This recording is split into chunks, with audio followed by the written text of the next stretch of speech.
Sziasztok! Mi vagyunk a Red Rage, a Fire MC egyik Kingdoms-a, és ez a bejelentkező videónk, egyben a bejelentő videónk. Figyelem! A videóban a képeken látott játékosok nem a mi Kingdomsunkhoz tartoznak.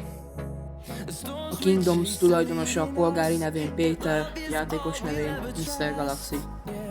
És mint ahogy a képből is látható, a szombaton 6 órakor elrajtoló EOTV-n a mi Kingdomsunk is részt kíván venni. De pontosan mi is ez az EOTV és mit akar? Ezt most el fogom nektek mondani.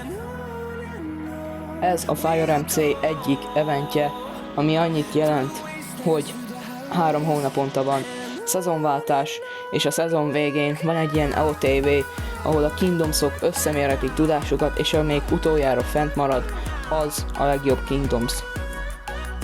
Ugyebár ez az EOTV-s season végi harc, ez nem csak minket fog megmérettetni, hanem az összes többi Kingdomsot a Fire MC-ben, és hát ugye az egész szezonban a gyűjtögetés, a sok Diaszett, Ender Pearl, sok villageres dolgok, minden nagyon-nagyon hasznunkra lesz, és nem csak nekünk, hanem az összes Kingdomsnak, aki részt vesz az EOTV-n.